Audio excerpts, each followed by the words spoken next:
ഞാൻ സത്യം പറഞ്ഞാൽ നിങ്ങളെ കാണാൻ വേണ്ടിയാണ് ഓടിച്ചാടി. സുന്ദരനല്ലേ? എന്റെ ബാഗില് ബൂംബാങ് തന്നൊരു കത്തി ഉണ്ടായിരുന്നു. അവര് ബാഗ് എടുത്തു. കുറേ ഫ്രോഡ് പരിപാടികൾ നടക്കുന്നതായിട്ട് ഇവിടെ പല ആൾക്കാരും മീറ്റ് ചെയ്യുമ്പം അവരൊക്കെ പറഞ്ഞായിരുന്നു. അത് കയറിയപ്പോൾ തന്നെ ഒരു വാട്ട മണം. ദൈവമേ, ഞാൻ പെട്ടു ഗൈസ്. ഞാൻ പെട്ടല്ലോ, ഇതെങ്ങനെ അടയ്ക്കുക? നമസ്കാരം, ഞാനിന്ന് ന്യൂസിലൻഡിൻ്റെ ക്യാപിറ്റൽ ആയിട്ടുള്ള വെല്ലിംഗ്ടണിലേക്ക് പോവുകയാണ്. ഇന്ന് ഉച്ചയ്ക്ക് 12 മണിക്ക് ഇവിടുന്ന് വിമാനമുണ്ട്. അപ്പോൾ എന്നെ എയർപോർട്ടിൽ കൊണ്ടുവിടാൻ വേണ്ടി അല്ല ഇവിടുത്തെ ആൾക്കാർ. ഇവിടെ നമ്മുടെ ബൂംബാങ് നാട്ടിൽ പോവാണ്.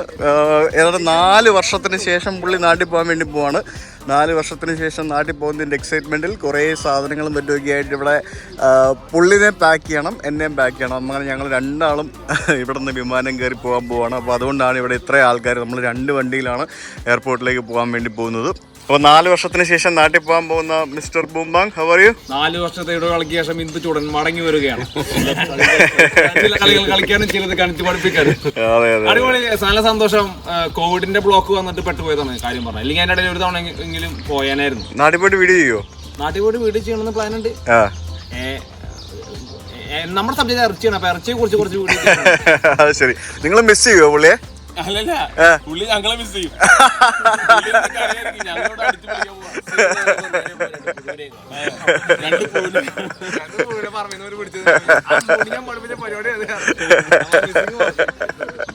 അപ്പൊ നിങ്ങൾ ആ വണ്ടിയിൽ, ഞാൻ ഈ വണ്ടിയിൽ, എല്ലാവരും കൂടെ പോലല്ലോ. Okay, come on, let's go. ഇന്നലെയാണ് തീരുമാനിച്ചത് വെല്ലിംഗ്ടൺ പോകാന്നുള്ളത്. അപ്പോൾ നോക്കിയപ്പോഴത്തേക്കും ഉച്ചയ്ക്ക് 12 മണിക്ക് ഒരു ഫ്ലൈറ്റ് ഉണ്ട്, എയർ ന്യൂസിലൻഡ്. അപ്പോൾ അത് ഇവിടുന്ന് 1 hour ജേർണി ഉണ്ട് വെല്ലിംഗ്ടണിലേക്ക്. അതായത് നമ്മൾ കൊച്ചിയിൽ നിന്ന് ബാംഗ്ലൂർ പോകുന്ന ദൂരം. ബൈ റോഡ് പോകണമെങ്കിലും നമുക്ക് ഒരു 10 to 12 hours എടുക്കും. ബസ്സാണെങ്കിലും ട്രെയിൻ ആണെങ്കിലും. ഞാൻ തിരിച്ചു വരുന്ന ട്രെയിനിനാണ്. ഇന്ന് ഞാൻ ഫ്ലൈറ്റിന് പോയിട്ട് അവിടുത്തെ കാഴ്ചകളെല്ലാം കണ്ടിട്ട് ഹാഫ് ഡേ സൈറ്റ് സീയിങ് എല്ലാം കഴിഞ്ഞ് നാളെ ഞാൻ തിരിച്ച് ട്രെയിനിന് വരും. ആ ട്രെയിൻ എന്ന് പറയുന്ന ഒരു സൈറ്റ് സീയിങ് ട്രെയിനാണ് ഗൈസ്. അത് ഗംഭീരമായിരിക്കും. Wellington by road 7.5 hours. കാറിന് പോകണമെങ്കിൽ അല്ലേ? എത്ര കിലോമീറ്റർ ഉണ്ട്? 500? 700 ഉണ്ടല്ലേ? 700 കിലോമീറ്റർ ഉണ്ട്. ഞാൻ വന്ന ദിവസം ഭയങ്കര സണ്ണി ആയിരുന്നു. ഇന്നലെയാണ് ഭയങ്കര മൂടിയായിരുന്നു. ഇന്നാണ് മഴയാണ്.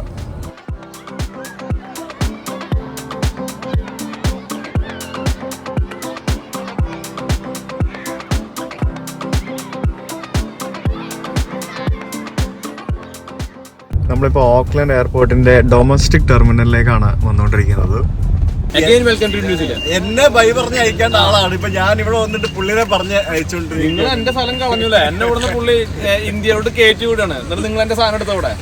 ഞാനെന്നാല് ഇവരുടെ കരച്ചിലൊക്കെ ഒന്ന് ഷൂട്ട് ചെയ്യാൻ വേണ്ടി ഞാൻ പോവാന്നൊക്കെ വിചാരിച്ച, പക്ഷെ എന്നെ ഡൊമസ്റ്റിക്കിലാക്കിയിട്ടാണ് ഇവർ ഇന്റർനാഷണലിലേക്ക് പോകുന്നത്. അത് കഴിഞ്ഞിട്ട് അവിടെ പോയിട്ട് ഇവര് ഭയങ്കര കരച്ചിലൊക്കെ ഉണ്ടാവുന്നത്. കരയണത് അളിയും വീഡിയോ അയച്ചാലെന്ന് പറഞ്ഞത് അത് അപ്ലോഡ് ചെയ്യുന്നത്. കരച്ചിലിന് ഭയങ്കര വിവരിക്കും. അപ്പൊ എന്തായാലും ഹാപ്പി ഹോളിഡേ. തകർത്തിട്ട് വാ. നിങ്ങൾ തകർത്തു. എന്നാലും അടിപൊളി. കണ്ണിൽ സന്തോഷം. സന്തോഷം. ഞാൻ സത്യം പറഞ്ഞാൽ നിങ്ങളെ കാണാൻ വേണ്ടിയാണ് ഓടിച്ചാടി. നല്ല രസമല്ലേ? സുന്ദരനല്ലേ? സിഡ്നി 2 ദിവസം നിന്നിട്ട് ചടയെ നിങ്ങോട്ട് ഓടി വന്നത് നിങ്ങളെ കാണാൻ വേണ്ടിയാണ്. കാരണം ഇങ്ങനെ ഞങ്ങൾ ഒരു കുറെ മാസങ്ങളായിട്ട് ഇങ്ങനെയുള്ള ഡിസ്കഷനിലാണ്. അപ്പൊ എന്നോട് കുറെ നാൾ മുന്നേ പറഞ്ഞായിരുന്നു ഈ പർട്ടിക്കുലർ ഡേറ്റിൽ ഇദ്ദേഹം നാട്ടിൽ പോകുന്നുള്ളത്. അപ്പോൾ ആ ഡേറ്റിന് മുമ്പ് ഞാനിവിടെ വന്നു. We met in New Zealand. കാരണം നാട്ടിൽ വെച്ച് കണ്ടിട്ട് കാര്യമില്ലല്ലോ, ഇവിടെ വെച്ച് കാണണ്ടേ? ഇവിടെ വന്ന് കാണണം. അതാണ്. അപ്പോൾ ready? No problem. Take care. Boom bang. All the best. അപ്പോൾ താങ്ക് യു ഗൈസ്. കാണാം. Bye bye again. All the best. തകർക്കൂ. See you. Bye bye. Yes, വീണ്ടും കാണണം. Okay, bye. എൻ്റെ പെട്ടിയുടെ ഈ സാധനം ഉണ്ടല്ലോ, ഇത് ചീത്തയായി. അതായത് ഞാൻ സിഡ്നി എയർപോർട്ടിൽ ക്യൂ നിൽക്കാൻ നേരം, അതായത് ചെക്ക് ഇൻ ചെയ്യാൻ വേണ്ടി ക്യൂ നിൽക്കാൻ നേരം എൻ്റെ തൊട്ട് മുമ്പിൽ നിന്ന് ഒരാൾ ഫെയിൻറ്റ് ചെയ്ത് എൻ്റെ ദേഹത്തോട്ട് വീണു. എൻ്റെ ദേഹത്തോട്ട് പറഞ്ഞാൽ എൻ്റെ ദേഹത്തോട്ട് ഈ പെട്ടിയുടെ മേളിലോട്ടും കൂടെ വീണത്. ഒരു അപ്പൂപ്പനായിരുന്നു. ഏർലി മോർണിംഗ് രാവിലെ ആൾക്കാർ വരുമ്പോഴത്തേക്കിനും കുറച്ച് ബുദ്ധിമുട്ടാണല്ലോ. ചിലപ്പോൾ പ്രഷർ ഡൗൺ ആവാം, ഷുഗർ ഡൗൺ ആവാം. പുള്ളിക്കൊന്നും പറ്റിയൊന്നുമില്ല. പുള്ളി വീണു. എൻ്റെ പെട്ടിയുടെ എൻ്റെ ദേഹത്തോട് ഞാൻ പിടിച്ചു. അതുകൊണ്ട് പുള്ളിക്കൊന്നും പറ്റിയില്ല. അങ്ങനത്തെ കുറച്ച് പ്രശ്നങ്ങളൊക്കെ ഉണ്ടാവും മനുഷ്യനിൽ. ആർക്കും എന്ത് വേണമെങ്കിലും സംഭവിക്കാമല്ലോ. പെട്ടെന്ന് എമർജൻസി ആൾക്കാരൊക്കെ വന്ന് അങ്ങനെ അവർ കാര്യമില്ല നോക്കി, പ്രശ്നങ്ങളൊന്നും ഇല്ലായിരുന്നു. Everything was good. പക്ഷേ എൻ്റെ പെട്ടി ചീത്തയായി. ഞാൻ എയർപോർട്ടിനകത്ത് കയറി വന്നു. നമുക്കിനി പോയി ബാഗ് ഡ്രോപ്പ് ചെയ്യാം. എയർ ന്യൂസിലൻഡിൻ്റെ ബാഗ് ഡ്രോപ്പ് എവിടെയാണെന്ന് നോക്കട്ടെ. ഇവിടെ എല്ലാം ഓട്ടോമേറ്റഡ് ആണ്. ഡൊമസ്റ്റിക്കിൽ ഇതുപോലെയുള്ള മെഷീൻസിൽ നമുക്ക് ചെക്ക് ഇൻ ചെയ്യാം. ആപ്പ് വഴി ഞാൻ ചെക്ക് ഇൻ ചെയ്തിട്ടുണ്ട്. ചെക്ക് ഇൻ ചെയ്ത് കഴിയുമ്പം ഇവിടെ നിന്ന് നമുക്ക് ഇതുപോലത്തെ ഒരു ടാഗ് തരും. ഈ ടാഗ് വെച്ചിട്ട് നമ്മൾ ഇവിടെ മെഷീനല്ല, ഇതുപോലത്തെ കൗണ്ടേഴ്സ് ഉണ്ട്. ഇവിടെ നമുക്ക് കൊണ്ടുപോയിട്ട് ബാഗ് വെറുതെ അങ്ങ് ഡ്രോപ്പ് ചെയ്താൽ മതി. എൻ്റെ ബാഗിൽ ബൂംബാങ് തന്നൊരു കത്തി ഉണ്ടായിരുന്നു. അതുകൊണ്ട് ഞാൻ അതൊന്ന് കൺഫേം ചെയ്തിട്ട് ബാഗ് ഡ്രോപ്പ് ചെയ്യാൻ കരുതി നോക്കിയപ്പോഴത്തേക്കിനും നമ്മുടെ ഓവർ സൈസ് അല്ലെങ്കിൽ ഫ്രജൈൽ ഐറ്റംസ് ഒക്കെ ചെക്ക് ഇൻ ചെയ്യുന്ന ബാഗുണ്ട്, സ്ഥലമുണ്ട്, അവിടെ പോയി കൊടുത്താൽ മതി എന്ന് പറഞ്ഞു. അപ്പോൾ ഞാൻ കൊണ്ട് കൊടുത്തു. അവർ സ്കാൻ ചെയ്ത് കുഴപ്പമൊന്നുമില്ല, ഓക്കെ എന്ന് പറഞ്ഞു. അവർ ബാഗ് എടുത്തു. അങ്ങനെ മുന്നോട്ട് വരുമ്പോഴത്തേക്കിനും നമുക്കിവിടെ ഒരു ഫുഡ് കോർട്ട് ഉണ്ട്, മക്ഡൊണാൾഡ്സ് ഉണ്ട്, സുഷി നൂഡിൽസ് ഉണ്ട്, അങ്ങനെ ചെറിയ ചെറിയ കോഫി ഷോപ്പുകളും കടകളും ഒക്കെ ഇഷ്ടംപോലെ ഉണ്ട്. ഇതൊരു ചെറിയ എയർപോർട്ടാണ്, ഡൊമസ്റ്റിക് എയർപോർട്ട് എന്ന് പറയുന്നത്. രാവിലെ ബ്രേക്ക്ഫാസ്റ്റ് മക്ഡൊണാൾഡ്സിൽ നിന്നാണ്. ഇവിടെ വേറെ ഒന്നും കഴിക്കാൻ തോന്നുന്നില്ല. പിന്നെയുള്ള ഫ്രൈഡ് ചിക്കനാണ്. അപ്പം ഞാനൊരു ഡബിൾ ചിക്കൻ ബർഗറും പിന്നെ ഒരു ഹോട്ട് ചോക്ലേറ്റും വാങ്ങിച്ചിട്ടുണ്ട്. Made with 100% New Zealand chicken breast. ഇതിനാണെങ്കിൽ ഉടുക്കത്ത ഉപ്പ്. ഈ പാറ്റയ്ക്ക് ഇതുപോലെ സോൾട്ടി ആയിട്ടുള്ളൊരു പാറ്റ് ഞാൻ വേറെ കഴിച്ചിട്ടില്ല. ഹോട്ട് ചോക്ലേറ്റ് വാങ്ങിച്ചാണെങ്കിൽ ഉടുക്കത്ത മധുരവും. ഓക്കെ, അതേ വരുന്നത് വെള്ളം. ഇതെങ്ങനെയാണ് വരുന്നത്? Door opens automatically, do not force. ഉള്ള പരിപാടി. മെഷീനിൽ നിന്നും ഞാൻ $4 കൊടുത്തൊരു കുപ്പി വെള്ളം വാങ്ങിച്ചു. ഇവിടെ വെള്ളത്തിനൊക്കെ വില കൂടുതലാണ്. $4 ഒരു കുപ്പി വെള്ളത്തിന് എന്ന് പറയുമ്പോഴത്തേക്കിന് ഏകദേശം 200 രൂപ വരും. എയർപോർട്ടിൽ മാത്രമല്ല, പുറത്തും അത്രയും വിലയൊക്കെ ഉണ്ട്. അത് ഓസ്ട്രേലിയയിലും അങ്ങനെയായിരുന്നു. സെക്യൂരിറ്റി ചെക്ക് എല്ലാം കഴിഞ്ഞ് അകത്തേക്ക് കയറി വന്നപ്പോഴത്തേക്കും നമുക്കിവിടെ ഇഷ്ടംപോലെ എയർ ന്യൂസിലൻഡിൻ്റെ വിമാനങ്ങൾ കിടക്കുന്ന കാണാം. ഇവരുടെ ലിവറി ഒരു പ്രത്യേക ലിവറിയാണ്, ബ്ലാക്ക് ആൻഡ് വൈറ്റ് ലിവറിയാണ്. ബ്ലാക്ക് ആൻഡ് വൈറ്റ് കാലഘട്ടത്തിലെ വിമാനങ്ങളാണെന്ന് വേണേൽ പറയാം. നല്ല ഭംഗിയുള്ളൊരു ലിവറിയാണ്, എനിക്ക് ഇഷ്ടപ്പെട്ടു. ഇതുപോലെ ബ്ലാക്ക് ആൻഡ് വൈറ്റ് ലിവറിയിലുള്ള വിമാനങ്ങൾ നമ്മൾ വേറെ അധികം കണ്ടിട്ടില്ല. അത് 2 ഫുൾ ബ്ലാക്ക് ഉള്ളതുകൊണ്ട് പിന്നെ ഫുൾ വൈറ്റിൽ ടെയിൽ ബ്ലാക്ക് ഉള്ളതുകൊണ്ട് അങ്ങനെ ഡിഫറെൻറ്റ് ടൈപ്പ് ഓഫ് വിമാനങ്ങൾ ഇവർക്കുണ്ട്. ഇവിടെ നിന്ന് US ഇഷ്ടംപോലെ വിമാനങ്ങളുണ്ട്. ഇവിടെ നിന്ന് US വിമാനങ്ങളൊക്കെ പസഫിക്കിൻ്റെ മേളിൽ കൂടിയാണ് പോകുന്നത്. നമ്മളിപ്പോൾ പോകുന്നത് എയർബസ് A321 വിമാനത്തിലാണ്. അപ്പോൾ നമ്മുടെ ബോർഡിങ് തുടങ്ങി വിമാനത്തിൽ കയറുകയാണ്. ഇവിടെ എയർപോർട്ടിൽ ID കാർഡ് ചോദിക്കുന്ന പരിപാടിയേ ഇല്ല. എൻ്റെ പാസ്പോർട്ടോ ID കാർഡോ ആരും എവിടെയും ചോദിച്ചില്ല. എൻ്റെ മൊബൈലിലുള്ള ബോർഡിംഗ് പാസ് വെച്ചിട്ടാണ് ഞാൻ ഇത്രയും നേരം ബാഗ് ഡ്രോപ്പ് ചെയ്തതും അകത്തേക്ക് കയറി വന്നതും വിമാനത്തിൽ കയറുന്നതും എല്ലാം. അകത്ത് കയറുമ്പോൾ ഫുൾ ബ്ലാക്ക്. എൻ്റെ പൊന്നെ, ഇതെന്താ ഇത് മൊത്തം കറുപ്പ്. ഇതുപോലത്തെ ഒരു ലിവറിയും ഇതുപോലത്തെ സീറ്റും ഞാൻ ആദ്യമായിട്ടോ കാണുന്നത്. ഇത് രക്ഷയില്ല കേട്ടോ. എല്ലാം താഴെയും ബ്ലാക്ക്, അകത്തും സീറ്റും ബ്ലാക്ക്, എല്ലാ സംഭവങ്ങളും ബ്ലാക്ക്. എൻ്റെ പൊന്നു, ഇത് ഒരു 4 വർഷം പഴക്കമുള്ള എയർബസ് A321 വിമാനമാണ്. ഇതിനകത്താണ് നമ്മൾ പോകാൻ പോകുന്നത്. എയർബസ് A321 വിമാനം. അടിപൊളി. 32ാമത്തെ സീറ്റിലാണ് ഞാൻ ഇരിക്കുന്നത്. 32 എവിടെയാണ്? ഇത് 20ആണ്. 20, 32F. ഇതാണ് എൻ്റെ സീറ്റ്, 32F. ഈ സീറ്റ് തന്നെ എൻ്റെ ഡിഫറെൻ്റ് ആണ്. ഇതിൻ്റെ ഒരു ഷേപ്പ് കണ്ടോ? നമ്മൾ സാധാരണ വിമാനത്തിൻ്റെ ആ ഒരു ഷേപ്പ് കാണുന്ന പോലല്ല. പിന്നെ ഇതിങ്ങനെ കുഴിഞ്ഞുള്ള സീറ്റാണ്. പിന്നെ ഇത് കുറച്ച് സ്റ്റിഫായിട്ടുള്ള ഒരു ലെതറാണ് കൊടുത്തിരിക്കുന്നത് വിത്ത് സ്റ്റിച്ചിങ്. ഇങ്ങനത്തെ സ്റ്റിച്ചിങ് നമ്മൾ കാറിൻ്റെയൊക്കെ അപ്പോൾസ്റ്ററി ചെയ്യത്തില്ലേ, അതേപോലത്തെ ഒരു സ്റ്റിച്ചിങ്. പിന്നെ ഇവിടെയൊക്കെ ഇങ്ങനെ കുഴിഞ്ഞിരിക്കുന്ന ടൈപ്പ് സീറ്റ്. പിന്നെ അതിൻ്റെ ഒരു ഷേപ്പ് തന്നെ എൻറ്റയർലി ഡിഫറെൻ്റ് ആണ് എനിക്ക്. പിന്നെ ഈ സാധനം നമുക്ക് അഡ്ജസ്റ്റ് ചെയ്യാം, എപ്പോട്ടും താഴോട്ടൊക്കെ നമ്മുടെ തലയുടെ ആ ഒരു ഹൈറ്റ് അനുസരിച്ച് നമുക്ക് അഡ്ജസ്റ്റ് ചെയ്യാം. പിന്നെ കൊള്ളാമല്ലേ, ഇത് എൻറ്റയർലി ഡിഫറെൻറ്റ് ഡിസൈനിലുള്ള ഒരു സീറ്റ്. നല്ല ലെഗ് സ്പേസും ഉണ്ട്. നോക്കിയേ, ഞാനിങ്ങനെ റിലാക്സ്ഡ് ആയിട്ടിരിക്കുകയാണ്. അതിൻ്റെ ബാഗ് താഴെ ഞാൻ വെച്ചിട്ടുണ്ട്. ഇത്രയും ലെഗ് സ്പേസ് ഉണ്ട്. ഇതിങ്ങനെ ആ ഒരു കർവേച്ചർ ഇതിനും കാണാൻ പറ്റും. ശരിക്കും അതൊരു വൃത്തിയുടെ ഡിസൈനാണ് കേട്ടോ. സത്യം പറഞ്ഞാൽ നമുക്ക് ഇരിക്കുമ്പോഴത്തേക്കിനും ഇവിടെ നമുക്ക് ആ ഒരു നമ്മുടെ എന്താ പറയുക, നമ്മുടെ ചന്തി ഭാഗം അതിനകത്തോട്ട് കയറിയിരിക്കണം, അതിന് വേണ്ടിയാണ്. പക്ഷേ ആ ഒരു വളവ് ശരിക്കും നല്ല ബുദ്ധിമുട്ടാണ്. നമുക്ക് അത്രയ്ക്ക് കംഫർട്ടബിൾ ആയിരിക്കില്ല. സ്ലിമ്മായിട്ടുള്ള ആൾക്കാരാണെങ്കിൽ കുഴപ്പമില്ല, അതിനകത്ത് കയറിയിരിക്കും. പക്ഷേ തടിയുള്ള ആൾക്കാരാണെങ്കിൽ ബുദ്ധിമുട്ടാണ്. നമുക്ക് ഈ ഒരു ഭാഗം കുറച്ച് ഡിസ്കംഫർട്ടാണ് എന്നാണ് എനിക്കിരുന്നപ്പോൾ ഫീൽ ചെയ്തത്. ഇത് കൊള്ളാം, ഇത് ഭയങ്കര നല്ലൊരു ഫീച്ചറാണ്. മേപ്പോട്ടും താഴൊക്കെ അഡ്ജസ്റ്റ് ചെയ്യാം. ഞാൻ ആദ്യമായിട്ടാണ് എയർ ന്യൂസിലൻഡിൻ്റെ വിമാനത്തിൽ കയറുന്നത്. ഇത് നമ്മുടെ സ്റ്റാർ അലയൻസിൻ്റെ കീഴിൽ വരുന്നതാണ്. ലൈക്ക് എയറിൻ്റെയൊക്കെ സ്റ്റാർ അലയൻസിൽ ഉള്ള വിമാനമാണ്. എയർ ഇന്ത്യ, തായ് എയർലൈൻസ് ഒക്കെ സ്റ്റാർ അലയൻസിൻ്റെ ആയിട്ട് എന്താ പറയുക, പാർട്ട്ണർ എയർലൈൻസ് എന്നൊക്കെ പറയുമല്ലോ. അപ്പോൾ ഇത് സ്റ്റാർ അലയൻസിൻ്റെയാണ്. സ്റ്റാർ അലയൻസ് എന്ന് പറയുന്നത് ഒരു ഗ്രൂപ്പ് ഓഫ് കമ്പനിയാണ് കേട്ടോ. കാരണം ആ സ്റ്റാർ അലയൻസിൻ്റെ കീഴിൽ കുറേ വിമാന കമ്പനികൾ സൈനപ്പ് ചെയ്തിട്ടുണ്ടാവും. എന്നിട്ട് അവരുടെ ഒരു കോഡ് ഷെയറും പിന്നെ പാർട്ട്ണർ പോയിൻറ്റ്സ് ഷെയർ ചെയ്യുക, അങ്ങനത്തെ കുറേ സംഭവങ്ങളൊക്കെ ഉണ്ട്. ഈ ഒരു ഫ്രീക്വൻറ്റ് ഫ്ലയേഴ്സിനൊക്കെ ഭയങ്കര ബെനിഫിറ്റ് ആയിട്ടുള്ളൊരു സംഭവമാണ്. അങ്ങനെ വൺ വേൾഡ് ഉണ്ട്, അങ്ങനെ കുറേ ടൈപ്പ് ഓഫ് സംഭവങ്ങളുണ്ട് ഈ ലോകത്ത്. സ്വൈപ്പ് ടു ബിഗിൻ, ഇതിനകത്ത് എന്തെങ്കിലും ഉണ്ടോ? Loading your flight experience, you are about to enter a world of bla bla bla, food and drink unavailable, music, TV, music, audio, flight map, in flight wifi ഒക്കെ ഉണ്ടോ? കൊള്ളാമല്ലോ, കൊള്ളാട്ടോ. പിന്നെ ഇതിൻ്റെ താഴെ headphone connect ചെയ്യാനുള്ള സാധനങ്ങളും പിന്നെ USB ചാർജർ, പിന്നെ ഈ സാധനമുണ്ട്, USB-C ചാർജറും ഉണ്ടോ. ഇതും കുത്താം, അടിപൊളി. മാപ്പുണ്ട്. നമ്മളിവിടെയാണ് ഓക്ലൻഡ്. ഈ ഓക്ലൻഡിൻ്റെ ഈ കാണുന്ന സ്ഥലത്തുനിന്ന് നമ്മളിത് ഇവിടേക്കാണ് പോകുന്നത്, വെല്ലിംഗ്ടൺ. ഇതാണ് വെല്ലിംഗ്ടൺ. ഈ ന്യൂസിലാൻഡ് എന്ന് പറയുന്നത് ഈ 2 ഐലൻഡാണ് മെയിനായിട്ടുള്ളത്. കുറേ ഐലൻഡ്സ് ഉണ്ട്, പക്ഷെ എന്നാലും നോർത്ത് ഐലൻഡ്, സൗത്ത് ഐലൻഡ് എന്ന് പറഞ്ഞ ഈ 2 ഐലൻഡ് ഉണ്ട്. ഈ ഐലൻഡാണ് ഏറ്റവും ഭംഗിയുള്ള സ്ഥലം എന്നാണ് പറയുന്നത്. എന്തായാലും നമ്മൾ ഇനി വരുമ്പോഴത്തേക്കിനും ആ ഐലൻഡിൽ പോകണം.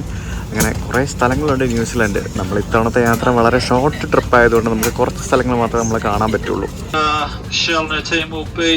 with you and we'll get on the way just as soon as we can.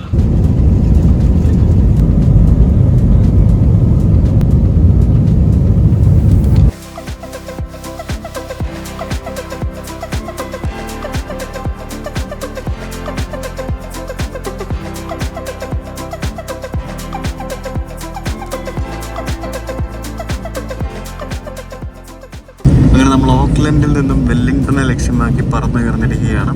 ഇനി 1 മണിക്കൂറാണ് ഫ്ലൈയിങ് ടൈം ഉള്ളത്. കറക്റ്റ് 1 മണിക്കൂർ. നമ്മൾ കൊച്ചിയിൽ നിന്ന് ബാംഗ്ലൂർ പോകുന്ന ദൂരം. ഒരു ഗ്ലാസ് വെള്ളവും പിന്നെ ഒരു സ്നാക്സും തന്നിട്ടുണ്ട്. ചെറിയ ഫ്ലൈറ്റ് ആയതിൻ്റെ സ്നാക്സാണ്, വേറൊന്നുമില്ല. പുറത്ത് ഭയങ്കര എന്താ പറയുക, ക്ലൗഡി ആണോ എന്താണോ പറയാൻ പറ്റില്ല. കംപ്ലീറ്റ് ഇങ്ങനെ വെള്ള കളറിലാണ്.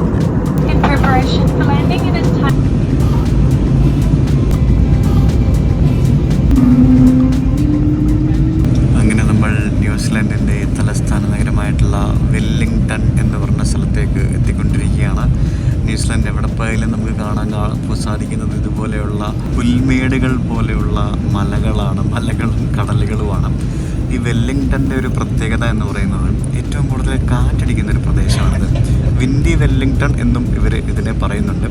അതുകൊണ്ട് തന്നെ നമുക്ക് ധാരാളം വിൻഡ് മില്ലുകൾ ഇവിടെ കാണാൻ സാധിക്കും. പിന്നെ അത് മാത്രമല്ല ആടി ഒലിഞ്ഞൊക്കെ ആയിരിക്കും വിമാനമൊക്കെ ലാൻഡ് ചെയ്യാൻ പോകുന്നതെന്നാണ് എല്ലാവരും പറഞ്ഞു കേട്ടിട്ടുള്ളത്. നമുക്ക് എന്തായാലും ഇന്ന് അത്യാവശ്യം നല്ലൊരു പ്ലസൻറ്റ് വെതറാണ് ഇവിടെ. നമ്മൾ ഓക്ലൻഡിൽ നിന്ന് കയറാൻ നേരം നല്ല മഴയായിരുന്നു, പക്ഷേ ഇന്നിവിടെ നല്ല പ്ലസൻറ്റ് വെതറാണ്. ഈ മലയുടെ മേളിൽ കൂടെയൊക്കെ നമുക്ക് ധാരാളം വാക്കിംഗ് ട്രെയിലുകളും പല സംഭവങ്ങളൊക്കെ കാണാം. എൻ്റെ ദൈവമേ, എന്താ ഇത് മലയുടെ മേളിലാണ് ലാൻഡ് ചെയ്യാൻ പോകുന്നേ. പക്ഷേ എൻ്റെ അമ്മ, ഇത് ഭയങ്കര ടർബുലൻസ് ആട്ടോ. നവീൻ ചേട്ടനും ബാക്കിയുള്ള ചേട്ടന്മാരൊക്കെ ഇവിടെ ഇത്രയും ടർബുലൻസ് ഉണ്ടായിരിക്കും എന്ന് പറഞ്ഞപ്പോൾ ഞാൻ എക്സ്പെക്ട് ചെയ്തില്ല. ഇതൊരു 1-1.5 ടർബുലൻസ് ആണല്ലോ. കുലുങ്ങി ചാടി ഇറങ്ങുന്നത്.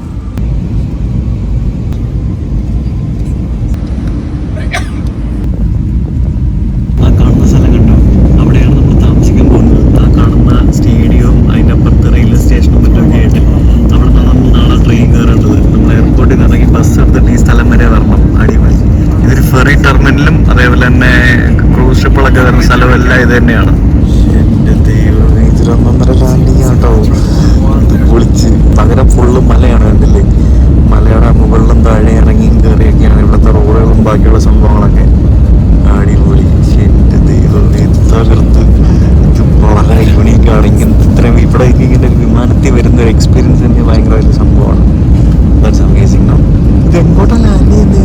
ഇത് എവിടെയാണ് ഇതിൻ്റെ റൺവേ? ഒരന്തം കുന്തം കിട്ടുന്നില്ല. നമുക്ക് കടലിലേക്ക് ലാൻഡ് ചെയ്യാൻ പോകുന്ന പോലെയാണ്. അമേസിങ്. ഒരു രക്ഷയില്ല. എനിക്ക് ഭയങ്കര ഇഷ്ടപ്പെട്ടു ഇവിടുത്തെ ഈ ഒരു എയർപോർട്ടും സംഭവങ്ങളൊക്കെ. എല്ലായിടത്തും സിഡ്നിയും അടിപൊളിയായിരുന്നു, ഓക്ലൻഡും അടിപൊളിയായിരുന്നു. ഇപ്പോൾ വെല്ലിംഗ്ടൺ. എൻ്റെ ദൈവമേ, നമ്മളിതേ ലാൻഡ് ചെയ്യാൻ പോവാ. അയ്യോ, വന്ന് ലാൻഡിങ്.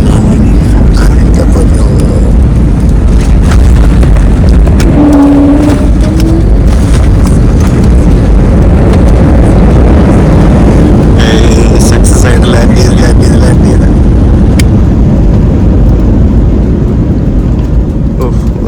രക്ഷയില്ല, അടിപൊളി. ഇതൊക്കെ എനിക്കൊന്ന് കടൽ നികത്തി ഉണ്ടാക്കിയ റൺവേ ആണെന്ന് എനിക്ക് തോന്നുന്നു കേട്ടോ. ഇവിടെ പല സ്ഥലത്തും സംഭവം അടിപൊളി കേട്ടോ. അങ്ങനെയാണെങ്കിൽ കാരണം വെൽ പ്ലാൻഡ് ആയിട്ട് ചെയ്യാമല്ലോ. For your safety, you must remain seated with your seatbelt fastened until the seatbelt sign is turned off. Transmitting functions on your electronic devices to be turned on. Now we may be using stairs as well as air. ആ കിടക്കുന്ന വിമാനം കണ്ടു. ഇത് air ന്യൂസിലൻഡിൻ്റെ ഡിഹാവിലൻഡ് Canada dash എന്ന് പറഞ്ഞ കമ്പനിയുടെ വിമാനമാണത്. ഈ seat വലിയ കംഫർട്ടബിൾ ഒന്നും ആയിരുന്നില്ല, പുഷ് ബാക്ക് പോലും ഇല്ലായിരുന്നു. യെസ്, അപ്പോൾ ഹായ് ബബായ്. അങ്ങനെ നമ്മൾ തലസ്ഥാന നഗരമായിട്ടുള്ള വെല്ലിംഗ്ടണിൽ വന്ന വിമാനം ഇറങ്ങുകയാണ്. കാറ്റ് കണ്ടോ? ഇവിടെ ഭയങ്കര കാറ്റാണ് കൈസ് എപ്പോഴും. എനിക്ക് ഇവരുടെ വിമാനത്തിന്റെ ഡിസൈനും കളറും ഒക്കെ ഭയങ്കരമായിട്ട് ഇഷ്ടപ്പെട്ടു. കൊള്ളാം അല്ലേ? ഇവരുടെ എയർ ഹോസ്റ്റസിന്റെ യൂണിഫോം ഒരു ഡിഫറെന്റ് കളറാണ്. Anyway nice. ഇതൊരു ചെറിയ എയർപോർട്ടാട്ടോ. ഓക്ലൻഡിനെക്കാട്ടി ചെറിയ എയർപോർട്ടാണ് ഇവരുടെ ക്യാപിറ്റൽ സിറ്റിയിലുള്ള എയർപോർട്ട് എന്ന് പറയുന്നത്. ഇത്രേ ഉള്ളൂ. അവിടെ ആകെ 2-3 വിമാനങ്ങളൊക്കെ പാർക്ക് ചെയ്യാനുള്ള സ്ഥലമേ ഉള്ളൂ. വന്നിറങ്ങിയിട്ട് സ്റ്റെപ്പ് കയറി പോകണം. നമ്മുടെ നാട്ടിലെ ATR വിമാനങ്ങളില്ലേ, അതേപോലെ തന്നെ ഈ ചെറിയ റൺവേകളിൽ പോകാൻ വേണ്ടി ഉപയോഗിക്കുന്നതാണ് ഈ ഡിഹാവിലൻ കാനഡ വിമാനങ്ങൾ. ഇതാണ് നമ്മൾ വന്ന എയർബസ് A321 വിമാനം.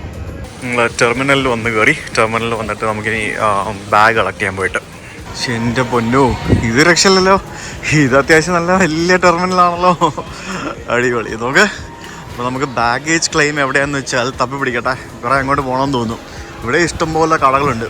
പെട്ടി കിട്ടി നമുക്ക് പുറത്തേക്ക് ഇറങ്ങാം. ഇവിടെ എയർപോർട്ട് എക്സ്പ്രസ് എന്ന് പറഞ്ഞൊരു സംഭവം. എവിടെയാണ് എയർപോർട്ട് എക്സ്പ്രസ് ട്രാൻസ്പോർട്ട്? റൈറ്റിലാണ്. എവിടെയോ വരും. എയർപോർട്ട് എക്സ്പ്രസ് എടുത്ത് നമുക്ക് പെട്ടെന്ന് സിറ്റിയിലേക്ക് എത്താം. ഇല്ലെങ്കിൽ നമുക്ക് യൂബർ എടുത്ത് പോകണം. ഇവിടെ ദീദിയല്ല, ഇവിടെ ഊബർ ഉണ്ട്. ഇവിടെ ബസ് സ്റ്റോപ്പിൽ വന്നപ്പോൾ ഇവിടെ ഒരൊറ്റ മനുഷ്യനും ഇല്ല. അത് എയർപോർട്ട് എക്സ്പ്രസ് എന്നൊക്കെ പറഞ്ഞാൽ ഇവിടെ കുറേ സംഭവങ്ങളൊക്കെ ഉണ്ട്. പക്ഷേ ഇവിടെ നോബഡി ഈസ് ഹിയർ. അടുത്ത 10 മിനിറ്റിൽ ഒരു ബസ് വരും എന്നാണ് എഴുതിയിരിക്കുന്നത്. മേ ബി ഈ ബസ്സായിരിക്കും പോകുന്നത്. ഇവിടെ നിന്ന് ഇതാണോ പോകുന്നത്? ഏതോ ഒരു ബസ് വരും. ഇത് നമ്മുടെ ലോ ഫ്ലോർ വോൾവോ പോലത്തെ ബസ്സാണ്. അപ്പോൾ ഇതിൽ കയറി നമുക്ക് സിറ്റിയിലേക്ക് പോവാം. അതായത് നമ്മുടെ വെല്ലിംഗ്ടൺ സ്റ്റേഷൻ എന്ന് പറയുന്ന ആ സ്ഥലം. യെസ്, $9.50, അതായത് $10 കഷ്ടി നമുക്ക് അത്രയേ ഉള്ളൂ. ജസ്റ്റ് കാർഡ് ടാപ്പ് ചെയ്താൽ മതി. $10. ടാക്സി ആണെങ്കിൽ $30-40 വരും. $10 കൊടുത്ത് ഞാൻ ബസ്സിൽ കയറിയിരുന്നു. അടിപൊളി. ഇവിടെ നിന്ന് നിസ്സാര സമയം കൊണ്ട് നമ്മൾ സെൻട്രൽ ടൗൺ, അതായത് CBD എന്നാണ് ഇവർ പറയുന്നത്, സെൻട്രൽ ഏരിയയ്ക്ക്, എല്ലാ നഗരത്തിലും അവിടേക്ക് എത്തും. എൻ്റെ പെട്ടി ഞാനവിടെ വെച്ചിട്ടുണ്ട്. പെട്ടി വയ്ക്കാൻ ഇഷ്ടം പോലെ സ്ഥലമുണ്ട്. എനിക്ക് അതാണ് ഈ എയർപോർട്ടിലേക്ക് വണ്ടി ഓടിക്കുന്ന ബസ്സുകളുടെ പ്രത്യേകത എന്ന് പറയുന്നത്. കാരണം ആളുകൾക്ക് പെട്ടി ഉണ്ടാവും. ആ പെട്ടി വയ്ക്കാൻ സ്ഥലം ഉണ്ടാവണം. ഇവിടെ സ്ഥലമുണ്ട്, ഫ്രണ്ടിൽ സ്ഥലമുണ്ട്, ലെഫ്റ്റിൽ സ്ഥലമുണ്ട്. അതായത് പകുതി സീറ്റിങ്ങും പകുതി പെട്ടി വയ്ക്കാനുള്ള സ്ഥലമാണ് കൊടുത്തിരിക്കുന്നത്. അയ്യോ, ദേ നമ്മുടെ റൺവേയുടെ അറ്റം. ആ റൺവേക്ക് ഇത്രേ ഉള്ളൂ. എനിക്ക് ആ റൺവേയുടെ സൈഡിൽ കൂട്ടാണ് നമ്മൾ പോകുന്നത്. ഇത് പൊളിച്ചോട്ടോ. ഈ റൺവേയുടെ അറ്റമാണ് കണ്ടല്ലേ? റൺവേയുടെ അറ്റത്ത് ഇങ്ങനത്തെ സംഭവങ്ങളൊക്കെ വയ്ക്കും. ഒരു മല പോലെ ഇങ്ങനെ ഉണ്ടാക്കി വെച്ചിട്ട് ഇങ്ങനെ വെച്ചിരിക്കുകയാണ്. വെല്ലിംഗ്ടനെ പറ്റി പറയുകയാണെങ്കിൽ ശരിക്കും ഈ ന്യൂസിലൻഡ് എന്ന് പറയുന്നത് പ്രധാനപ്പെട്ട 2 ദ്വീപുകൾ കൂടിച്ചേരുന്ന ഒരു സ്ഥലമാണ്. വേറെ കുറേ ദ്വീപുകളുണ്ടെങ്കിലും മെയിനായിട്ട് 2 ദ്വീപുകളാണത്. ഈ 2 ദ്വീപിൻ്റെയും ഇടയിൽ സ്ഥിതി ചെയ്യുന്ന ഒരു സ്ഥലമാണ് കൂക്ക് കടലിടുക്ക് എന്ന് പറയുന്നത്. ഈ കൂക്ക് കടലിടുക്കിനോട് ചേർന്ന് അറ്റത്തായിട്ട് സ്ഥിതി ചെയ്യുന്ന ഇവരുടെ തലസ്ഥാന നഗരമാണ് വെല്ലിംഗ്ടൺ. ഓക്ലൻഡ് കഴിഞ്ഞ് കഴിഞ്ഞാൽ ന്യൂസിലൻഡിലെ ഏറ്റവും വലിയ 2ാമത്തെ സിറ്റിയാണ് വെല്ലിംഗ്ടൺ. തലസ്ഥാന നഗരമാണെന്നും പറഞ്ഞുകൊണ്ട് അത് ഇവിടുത്തെ ഏറ്റവും വലിയ സിറ്റിയോ ഏറ്റവും കൂടുതൽ ജനങ്ങൾ താമസിക്കുന്ന സ്ഥലമോ അങ്ങനെയൊന്നും പറയാൻ പറ്റില്ല. ഓക്ലൻഡാണ് ഇവിടുത്തെ ഏറ്റവും വലിയ സ്ഥലം എന്ന് പറയുന്നത്. ഇപ്പോൾ നമ്മൾ നാട്ടിൽ നിന്നുള്ള വിമാനങ്ങളും ഏറ്റവും കൂടുതൽ വിമാനങ്ങളും ഇൻ്റർനാഷണൽ ഫ്ലൈറ്റുകളെല്ലാം വരുന്നത് ഓക്ലൻഡിലേക്കാണ്. പക്ഷേ വെല്ലിംഗ്ടൺ ആണ് ഇവരുടെ ക്യാപിറ്റൽ സിറ്റി എന്ന് പറയുന്നത്. ഇപ്പോൾ നമുക്ക് ഓസ്ട്രേലിയയിലെ ക്യാപിറ്റൽ ഏതാണെന്ന് നമുക്ക് എല്ലാവർക്കും അറിയാം. ഏതാണ്? നിങ്ങൾ കമൻറ്റ് ചെയ്ത് ഓസ്ട്രേലിയ ക്യാപിറ്റൽ ഏതാണെന്ന് ഞാൻ പറയുന്നില്ല. നമ്മൾ സിഡ്നി മെൽബൺ ഒന്നുമല്ല, വേറൊരു സിറ്റിയാണ്. അപ്പോൾ ആ സിറ്റി അല്ല അവിടുത്തെ ഫേമസ് സിറ്റി എന്ന് പറയുന്നത്. സിഡ്നി മെൽബൺ പോലുള്ള മറ്റനേകം സിറ്റികളാണ്. അപ്പോൾ അതേപോലെ തന്നെയാണ് ഇവിടെ ന്യൂസിലൻഡിലെ കാര്യവും. ഈ വെല്ലിംഗ്ടൺ ശരിക്കും ഇരിക്കുന്നത് ഒരു ഫോൾട്ട് സോണിലാണ്. അതായത് ഇതൊരു ധാരാളം എർത്ത്ക്വേക്ക് സംഭവിക്കുന്ന ഒരു സ്ഥലമാണ് ശരിക്കും ഈ വെല്ലിംഗ്ടൺ ഇരിക്കുന്ന ഒരു പ്രദേശം എന്ന് പറയുന്നത്. നമുക്കിവിടെ വന്നു കഴിയുമ്പോൾ തന്നെ മനസ്സിലാവും. നമുക്ക് ഏറ്റവും കൂടുതൽ മൊത്തം മലനിരകളാണ് ഇവിടെ ഫുൾ നമുക്ക് കാണാൻ സാധിക്കുന്നത്. ഈ വെല്ലിംഗ്ടണിൽ ശരിക്കും ഈ എർത്ത്ക്വേക്ക് സാധ്യതയുള്ളൊരു പ്രദേശമായതുകൊണ്ട് തന്നെ അവിടുത്തെ ബിൽഡിങ്ങുകളുടെ നിയമം വളരെ ശക്തമാണ്. ഇവിടെയുള്ള കെട്ടിടങ്ങളെല്ലാം ഉണ്ടാക്കുന്നതിന് കൃത്യമായിട്ടുള്ള നിയമങ്ങളും മറ്റുമൊക്കെ ഉണ്ട്. ആ നിയമങ്ങൾ പാലിച്ചു വേണം എല്ലാം ഉണ്ടാക്കുന്നതിന് വേണ്ടി. അതുകൊണ്ട് തന്നെ നമുക്ക് വളരെ വ്യത്യസ്തമായ ശൈലിയിലുള്ള കെട്ടിടങ്ങളാണ് നമുക്കിവിടെ കാണാൻ സാധിക്കുന്നത്. വ്യാവസായിക സാങ്കേതിക മേഖലയിൽ എല്ലാം രാജ്യത്തിൻ്റെ ഹബ്ബ് എന്ന് പറയുന്നത് ഈ വെല്ലിംഗ്ടൺ സിറ്റിയാണ്. അതേപോലെ തന്നെ നോർത്ത് ഐലൻഡിൻ്റെ എല്ലാ ഭാഗത്തേക്കും ഇവിടെ നിന്നും റോഡ് കണക്ടിവിറ്റി ഉണ്ടെന്ന് നമുക്ക് പറയേണ്ടിയിരിക്കുന്നു. നമ്മൾ ശരിക്കും ഇവിടുന്ന് ഓക്ലൻഡിലേക്ക് ട്രെയിൻ എടുത്ത് പോകുന്നതിൻ്റെ ഭാഗമായിട്ടാണ് നമ്മൾ ഇവിടേക്ക് ഇപ്പോൾ വിമാനത്തിൽ വന്നത് എന്നുള്ളപ്പോൾ തന്നെ നിങ്ങൾക്ക് മനസ്സിലായില്ലേ. അതേപോലെ തന്നെ സൗത്ത് ഐലൻഡ് എന്ന് പറഞ്ഞ മറ്റ് ഐലൻഡിലേക്ക് ശരിക്കും ഇവിടുന്ന് ഫെറി വഴിയാണ് കണക്ഷൻ ഉള്ളത്. നമ്മൾ താമസിക്കാൻ പോകുന്ന ഹോട്ടലിൻ്റെ തൊട്ടടുത്ത് തന്നെയാണ് ഇതിൻ്റെ ഫെറി സ്റ്റേഷൻ, ധാരാളം ക്രൂസ് ഷിപ്പുകളടക്കം ഇവിടെ വരുന്ന ഒരു സ്ഥലം കൂടിയാണ്. വെല്ലിംഗ്ടൺ ഹാർബർ എന്നാണ് ശരിക്കും ആ ഒരു സ്ഥലത്തിൻ്റെ പേര്. ഡൊമസ്റ്റിക് ആൻഡ് ഇൻ്റർനാഷണൽ ഷിപ്പിങ്ങും അവിടെ നിന്ന് നടക്കുന്നുണ്ട്. ഇവിടെ നിന്ന് ഏറ്റവും കൂടുതൽ ഇമ്പോർട്ട് ചെയ്യുന്നത് പെട്രോളിയം പ്രോഡക്റ്റുകൾ, പിന്നെ മോട്ടോർ വെഹിക്കിളുകൾ, കാറ്, ബസ്, ലോറി, അങ്ങനെ സംഭവങ്ങൾ, പിന്നെ മിനറൽസ്, പിന്നെ ഇവിടെ നിന്ന് ഏറ്റവും കൂടുതൽ എക്സ്പോർട്ട് ചെയ്യുന്നത് മീറ്റ്, പിന്നെ തടി റിലേറ്റഡ് ആയിട്ടുള്ള പ്രോഡക്റ്റ്, ഡയറി പ്രോഡക്റ്റുകൾ, പിന്നെ വൂൾ, പച്ചക്കറി, അങ്ങനത്തെ കുറേ സാധനങ്ങളൊക്കെ ഇതൊക്കെയാണ് ഇവിടെ നിന്ന് ഏറ്റവും കൂടുതൽ എക്സ്പോർട്ട് ചെയ്യുന്നത്. പിന്നെ ഇവരുടെ പാർലമെൻറ്റ് മന്ദിരം സ്ഥിതി ചെയ്യുന്നത് ഇവിടെ വെല്ലിംഗ്ടൺ നഗരത്തിലാണ്. നമുക്ക് അതൊക്കെ നമ്മൾ അടുത്ത ദിവസങ്ങളിൽ കാണാനായിട്ട് പോകും. പിന്നെ ഫേമസ് ആയിട്ടുള്ള നാഷണൽ മ്യൂസിയം ഉണ്ട്, പിന്നെ ക്യൂബ സ്ട്രീറ്റ് എന്ന് പറഞ്ഞതിൻ്റെ ഇവിടെ മനോഹരമായിട്ടുള്ള സ്ട്രീറ്റ് ഉണ്ട്, പിന്നെ നമ്മുടെ മഹാത്മാഗാന്ധിജിയുടെ ഒരു പ്രതിമ ഇവിടെയുണ്ട്, നമുക്ക് നാളെ കാണാൻ പോകണം. അങ്ങനെ കുറേ സംഭവങ്ങൾ നമുക്കിവിടെ വെല്ലിംഗ്ടണിൽ കാണാൻ സാധിക്കും. ഈ നഗരത്തിൻ്റെ ഭൂതകാലത്തേക്ക് പോവുകയാണെങ്കിൽ ഈ ന്യൂസിലൻഡിൽ ശരിക്കും ഒരു പുതിയ സാമ്രാജ്യം പണിയാമെന്ന ലക്ഷ്യത്തോടുകൂടി ന്യൂസിലൻഡ് കമ്പനി എന്നൊരു യൂറോപ്യൻ ഷിപ്പ് ശരിക്കും ഇവിടേക്ക് വരികയുണ്ടായി. ആ സമയത്ത് വെല്ലിംഗ്ടൻ്റെ ഒരു ഭാഗത്ത് സ്ഥിതി ചെയ്യുന്ന ഹട്ട് റിവറിൻ്റെ തീരത്താണ് ശരിക്കും അവരൊരു സെറ്റിൽമെൻറ്റ് ആദ്യമായിട്ട് ആരംഭിക്കുന്നത്. പക്ഷേ അത് അവരുദ്ദേശിച്ച പോലെ ശരിയായില്ല. പിന്നീട് അവരത് ലാംപ്ടൺ ഹാർബർ എന്ന് പറഞ്ഞ സ്ഥലത്തേക്ക് മാറ്റി. ഇനിയൊരു കാര്യം പറയട്ടെ, ഈ ലാംപ്ടൺ ഹാർബർ എന്ന് പറയുന്ന ആ സ്ഥലമാണ് ഇപ്പോഴത്തെ ഈ വെല്ലിംഗ്ടൺ എന്ന് പറയുന്നത്. മനസ്സിലായില്ല? അങ്ങനെയാണ് ഈ വെല്ലിംഗ്ടൺ ഉണ്ടായത്. ഈ ബ്രിട്ടൻ്റെ സൈനിക തലവൻ ആർതർ വെലസ്ലി എന്ന് പറഞ്ഞ വ്യക്തിയാണ് ഈ പേര് സമ്മാനിച്ചത് എന്നും പറയുന്നു. അങ്ങനെ ബ്രിട്ടൻ്റെ സഹായത്തോടെ അവരുടെ നേതൃത്വത്തിൽ ഈ നഗരം ഇങ്ങനെ വളരാൻ തുടങ്ങി. ഇപ്പം നമ്മൾ ഈ കാണുന്ന ഈ ഒരു വെല്ലിംഗ്ടൺ നഗരം ഇങ്ങനെയാണ് ഉണ്ടായത്. 1865 വരെ ഓക്ലൻഡ് ആയിരുന്നു ന്യൂസിലൻഡിൻ്റെ തലസ്ഥാനം. അതിനുശേഷമാണ് അത് വെല്ലിംഗ്ടൺ എന്ന് പറഞ്ഞാൽ നമ്മളിപ്പോൾ നിൽക്കുന്ന ഈ സിറ്റിയിലേക്ക് മാറ്റിയത്. ഈ പാക്ക് ആൻഡ് സേവ് എന്ന് പറയുന്നത് ഇവിടുത്തെ ഒരു വലിയ, നമ്മുടെ ലുലു ഹൈപ്പർ മാർക്കറ്റ് പോലെ ഇവിടുത്തെ ഒരു വലിയൊരു സൂപ്പർ മാർക്കറ്റാണ്. വളരെ അഫോർഡബിൾ ആയിട്ടുള്ള റേറ്റിൽ ആളുകൾക്ക് സാധനങ്ങൾ വാങ്ങിക്കാൻ പറ്റുന്ന, ഹോം ഐറ്റംസ് വാങ്ങിക്കാൻ പറ്റുന്ന, ഗ്രോസറീസും ബാക്കിയുള്ള പച്ചക്കറി, പലചരക്ക്, അങ്ങനെ സാധനങ്ങളെല്ലാം വാങ്ങിക്കാൻ പറ്റുന്ന ടൈപ്പ് സൂപ്പർ മാർക്കറ്റാണ് പാക്ക് ആൻഡ് സേവ് എന്ന് പറയുന്നത്. ഇത് ന്യൂസിലൻഡിൻ്റെ ഓൾമോസ്റ്റ് എല്ലാ നഗരങ്ങളിലും ഗ്രാമങ്ങളിലും നമുക്ക് കാണാൻ സാധിക്കും. അതിൻ്റെ മുമ്പിലെ തിരക്കുകൾ കണ്ടാൽ തന്നെ നമുക്ക് മനസ്സിലാവാം how popular that place is here എന്നുള്ളത്. നമ്മുടെ വണ്ടി ഒരു ഫുള്ളി ഇലക്ട്രിക് വണ്ടിയാണ്. അതുകൊണ്ട് തന്നെ ഇതിൻ്റെ ബാക്കിൽ ഒരു ശബ്ദമോ ജർക്കോ ഒന്നുമില്ല. എൻജിനും വലിയ മറ്റേ വോളിനോടെ വണ്ടിക്കൊക്കെ കാണുന്ന പോലെ വലിയ എൻജിനും സംഭവങ്ങളൊന്നും ഇവിടെ ഇല്ല. എനിക്ക് മൊത്തത്തിലൊരു തണുപ്പ സ്ഥലം കേട്ടോ എല്ലായിടത്തും. വലിയ തിരക്കും ബഹളവും ക്രൗഡും ഒന്നും ഇല്ലാതെ വളരെ സിമ്പിളായിട്ട് വളരെ കാം ആൻഡ് ക്വയറ്റായിട്ട് ജീവിച്ചു പോകുന്ന ആൾക്കാർ, ആർക്കൊരു ശല്യമില്ലാതെ, അങ്ങനത്തെ ഒരു സെറ്റപ്പാണ് ഇവിടെ എല്ലായിടത്തും. ഒരു ക്യാപിറ്റൽ സിറ്റി എന്നൊക്കെ പറയുമ്പോഴത്തേക്കും നമ്മൾ ഭയങ്കര റഷും ബഹളമൊക്കെ എക്സ്പെക്റ്റ് ചെയ്യും. പക്ഷേ അങ്ങനത്തെ പരിപാടികളൊന്നും ഇല്ല ഇവിടെ. പബ്ലിക് ട്രാൻസ്പോർട്ടൊക്കെ ഉണ്ട് ഇവിടെ. ഈ കാണുന്നതാണ് NZ ബസ് എന്നും പറഞ്ഞുകൊണ്ട് പച്ച കളറിലെ ഇലക്ട്രിക് വണ്ടികളല്ല. ന്യൂസിലൻഡിൻ്റെ വിസ റിലേറ്റഡ് ആയിട്ട് കുറേ ഫ്രോഡ് പരിപാടികൾ നടക്കുന്നതായിട്ട് ഇവിടെ പല ആൾക്കാരും മീറ്റ് ചെയ്യുമ്പം അവരൊക്കെ പറഞ്ഞായിരുന്നു. എസ്പെഷ്യലി ടൂറിസ്റ്റ് വിസ എന്ന് പറഞ്ഞ സംഭവം ശരിക്കും നമുക്കൊരു 15,000 ഇന്ത്യൻ രൂപയെ നമുക്ക് ന്യൂസിലൻഡ് ടൂറിസ്റ്റ് വിസ എടുക്കാനായിട്ട് ആകെ ചിലവുള്ളൂ. ആ ഒരു ടൂറിസ്റ്റ് വിസ 10-15 ലക്ഷം രൂപ കൊടുത്തിട്ട് ആളുകളെ പറ്റിച്ച് ജോലി വാഗ്ദാനങ്ങൾ നൽകി പല ആൾക്കാരെ ഇങ്ങോട്ട് കയറ്റിവിടുന്ന ധാരാളം ആളുകളുണ്ട്. അങ്ങനെയുള്ള ട്രാപ്പുകളിലൊക്കെ പെട്ട് പല രാജ്യത്തും പോയി കുടുങ്ങി കാശൊക്കെ പോയ ഇഷ്ടംപോലെ ആൾക്കാരെ നമുക്ക് പേഴ്സണലി അറിയാവുന്നതുമാണ്. സോ അങ്ങനെയൊന്നും ചെയ്യാതെ നിങ്ങൾ ഏതെങ്കിലും രാജ്യത്ത് മൈഗ്രേറ്റ് ചെയ്യാൻ താല്പര്യമുണ്ടെങ്കിൽ അത് അതിൻ്റെ ലീഗലായിട്ടുള്ള വഴിയിൽ കൃത്യമായിട്ടുള്ള രീതിയിൽ ജെന്യുവിനായിട്ടുള്ള ആളുകളെ കൊണ്ട് ചെയ്യിപ്പിക്കുക. ഇല്ലെങ്കിൽ നിങ്ങൾക്ക് നിങ്ങളുടെ ജീവിതം നഷ്ടമായിരിക്കും. അങ്ങനെയൊന്നും ചെയ്യാൻ പാടില്ല. സോ ന്യൂസിലൻഡിൽ ടൂറിസ്റ്റായിട്ട് വരണമെന്നുണ്ടെങ്കിൽ ഒരു 10-15,000 രൂപ എങ്ങാണ്ട് അതിൻ്റെ കറക്റ്റ് വിസ ഫീസും കാര്യങ്ങളൊക്കെ വരുന്നുള്ളൂ. സ്വന്തമായിട്ട് അപ്ലൈ ചെയ്യാം, ഇല്ലെങ്കിൽ ഏതെങ്കിലും ഒരു ട്രാവൽ ഏജൻസി വഴി അപ്ലൈ ചെയ്യാം. ഈ വിസയാണ്, ഒരു ബുദ്ധിമുട്ടുമില്ല. അവർക്ക് വേണ്ട ഡോക്യുമെൻറ്റ്സ് എല്ലാം കൊടുത്തു കഴിഞ്ഞാൽ നമുക്ക് സിമ്പിളായിട്ട് വിസ കിട്ടും. ദൈവമേ, ഒരു ചെറിയ ടണലിനകത്തൂടെ കയറി പോകാൻ പോകണം. അതെന്തോ ഇത്, ഇവിടുത്തെ റോഡൊക്കെ ഭയങ്കര നാരോ കേട്ടോ. ഇതെന്തോ ഇത്, ഒരു ചെറിയ ടണൽ, ജസ്റ്റ് ആ ബസ് അതിനകത്തൂടെ കയറി പോകും. ഒരു രക്ഷയില്ല. ഇതുണ്ടോ, ഇപ്പുറത്ത് മതില് അപ്പുറത്തും മതില്, ഭൂഗർഭ മെട്രോ പോലെ. നോക്കിയ ബസ് മാത്രമേ ഇതിനകത്തൂടെ പോകാൻ പാടുള്ളൂ, വേറൊരു വണ്ടിയും പോകാൻ പാടില്ല. ഹത്തായിത്തായി ബസ് ടണൽ എന്നാണ് ഈ ഒരു ടണലിൻ്റെ പേര്. അതായത് പബ്ലിക് ട്രാൻസ്പോർട്ട് പോകുന്നതിന് വേണ്ടി മാത്രമുള്ള ടണൽ. ഇവിടെ മെട്രോ ഇല്ല, ട്രാമോ ഇല്ല, അതുകൊണ്ട് ബസ്സാണ്. അതുകൊണ്ട് തന്നെ മലയാണല്ലോ, അപ്പം മല കറങ്ങി പോകുന്നതിന് പകരം ബസ് പോകുന്നതിന് വേണ്ടിയുള്ളൊരു ടണൽ. അടിപൊളി. നമ്മൾ ഇറങ്ങുമ്പോഴത്തേക്കിനും അപ്പുറത്തെ സൈഡിൽ മറ്റൊരു ബസ് കയറാൻ വേണ്ടി കാത്തു കിടപ്പുണ്ട്. അവരിങ്ങനെ നോക്കി ഇങ്ങനെ കയറിപ്പോവും. അടിപൊളി. ഇത് രാജധാനി ഇന്ത്യൻ റെസ്റ്റോറൻറ്റ്. ഇവിടെ മൊത്തം ഏഷ്യൻ കടകളും ഇന്ത്യൻ റെസ്റ്റോറൻറ്റുകളും ഒക്കെയാണ്. ഇതില്ലാത്ത സ്ഥലങ്ങളില്ലല്ലോ. ഇവിടെ ക്യൂബ സ്ട്രീറ്റ് എന്ന് പറഞ്ഞൊരു സ്ട്രീറ്റ് ഉണ്ട്. ക്യൂബ സ്ട്രീറ്റ് ഇവിടുത്തെ ഒരു ഹാപ്പനിങ് സ്ട്രീറ്റാണ്, walking street. Luxury gentlemen's club, strip, private lap dance, private gaming room, private function room. ഇവിടെ സ്ട്രിപ്പ് ക്ലബ്ബൊക്കെ ഉണ്ടോ? എന്തൊക്കെയോ എഴുതി വെച്ചിരിക്കുന്നത്. ഈ മെർമെയ്ഡ് അഡൾട്ട് എൻ്റർടൈൻമെൻറ്റ്, അത് തന്നെ അങ്ങനത്തെ പരിപാടിയൊക്കെ ഉണ്ട് കേട്ടോ ഇവിടെ. ആഹാ കൊള്ളാലോ.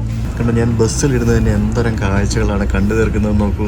സെയിൻറ്റ് ജെയിംസ് തിയേറ്ററാണ് ഈ കാണുന്നത്. സെയിൻറ്റ് ജെയിംസ് തിയേറ്റർ, പിന്നെ ഇതൊക്കെ എന്തൊക്കെയോ ഷോപ്പിംഗ് സ്ഥലങ്ങളൊക്കെയാണെന്ന് തോന്നുന്നത്.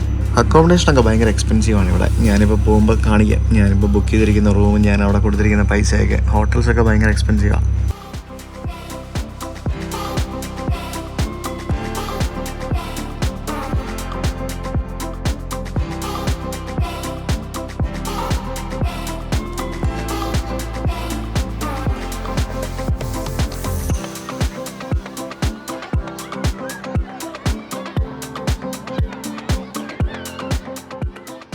ഈ കാണുന്നതാണ് ഇവരുടെ പാർലമെൻറ്റ് മന്ദിരം എന്ന് പറയുന്നത്. നോക്കൂ, ബി ഹൈവ് എന്നോ അങ്ങനെ എന്തോ ആണ് എൻ്റെ പേര്. ഞാൻ വാക്കിംഗ് ടൂർ നടത്തുന്ന സമയത്ത് ഞാൻ വിശദമായിട്ട് അതിനെക്കുറിച്ച് പറയാം. അങ്ങനെ ഞാൻ ബസ്സിൽ ഇവിടുത്തെ സെൻട്രൽ CBD ഏരിയയിൽ വന്നിറങ്ങി. ഇവിടെ തന്നെയാണ്, നമ്മുടെ റെയിൽവേ സ്റ്റേഷൻ്റെ അടുത്ത് തന്നെയാണ് ഞാൻ ഹോട്ടൽ ബുക്ക് ചെയ്തിരിക്കുന്നത്. നമുക്ക് ഹോട്ടലിലേക്ക് നടന്നു പോകാം. ഭയങ്കര ശാന്ത സുന്ദരമായ സ്ഥലം അല്ലേ. ഇപ്പുറത്തെ റോഡിലൊക്കെ പച്ച കളർ പെയിൻ്റ് അടിച്ച് വെച്ചിരിക്കുന്നുണ്ടല്ലേ. ഇതെന്താ ഫുട്പാത്താണോ? ഒന്നും മനസ്സിലാകുന്നില്ലല്ലോ. ഏതാ ഫുട്പാത്ത്? ഇതായിരിക്കും ഫുട്പാത്ത് അല്ലേ. ഇതിവിടുത്തെ ബസ് സ്റ്റോപ്പാണെന്ന് എനിക്ക് മനസ്സിലായി. ഇവിടുന്ന് പല സ്ഥലങ്ങളിലേക്കും ബസ്സുണ്ട്. വിക്ടോറിയ യൂണിവേഴ്സിറ്റി ഓഫ് വെല്ലിംഗ്ടൺ എന്ന് പറഞ്ഞ ഒരു യൂണിവേഴ്സിറ്റിയാണ് ഈ കാണുന്നത്. ഇതൊരു യൂണിവേഴ്സിറ്റി ബിൽഡിംഗ് ആണ്. വാവ്, എന്താ അല്ലേ. ഇവിടെ അപ്പുറത്തും ഇപ്പുറത്തും കാണുന്ന എല്ലാ യൂണിവേഴ്സിറ്റി ബിൽഡിങ്ങുകളാണ്. അതുകൊണ്ട് ആ കാണുന്നതും ഒരു യൂണിവേഴ്സിറ്റി ബിൽഡിംഗ് ആണ്. നമ്മളിപ്പുറത്ത് കണ്ടതും ഒരു യൂണിവേഴ്സിറ്റി ബിൽഡിംഗ് ആണ്. ഹെലികോപ്റ്ററുകളൊക്കെ പറക്കുന്നു. Victoria university. നിങ്ങൾ ആരെങ്കിലും ബസ്സിൽ നിന്ന് ഇറങ്ങുമ്പോഴത്തേക്കിനും ബസ് ഡ്രൈവർക്ക് ഒരു താങ്ക് യു പറഞ്ഞിട്ടുണ്ടോ? നമ്മൾ ആരും അങ്ങനെ പറയാറില്ല, വളരെ കുറവല്ലേ. പറയുന്നത് വളരെ കുറവാണ്. പക്ഷേ ഞാനത് ശീലം ഇപ്പോൾ പഠിച്ചു. എല്ലാവരും ബസ്സിൽ നിന്ന് ഇറങ്ങുമ്പം ബസ് ഡ്രൈവർക്ക് ഒരു താങ്ക് യു പറഞ്ഞിട്ടാണ് ഇറങ്ങുന്നത്. നിങ്ങൾ നെക്സ്റ്റ് ടൈം ഒന്ന് പറഞ്ഞു നോക്ക്. നമ്മുടെ നാട്ടിൽ ആരോടെങ്കിലും ഡ്രൈവറോടോ കണ്ടക്ടറോടോ ഒരു താങ്ക് യു, അവർ ചിലപ്പോൾ ഒന്ന് തുറച്ചു നോക്കും. അവർ കേട്ടിട്ട് പോലും ഉണ്ടാവില്ലല്ലോ അങ്ങനെ ഒരു സംഭവം അല്ലേ. ശരിയാ, അങ്ങനത്തെ ഒരു താങ്ക് യു പറഞ്ഞ് ശീലിക്കുക എന്നുള്ളത് നമ്മൾ ബേസിക്കായിട്ട് പഠിക്കേണ്ട ഒരു സംഭവമാണ്.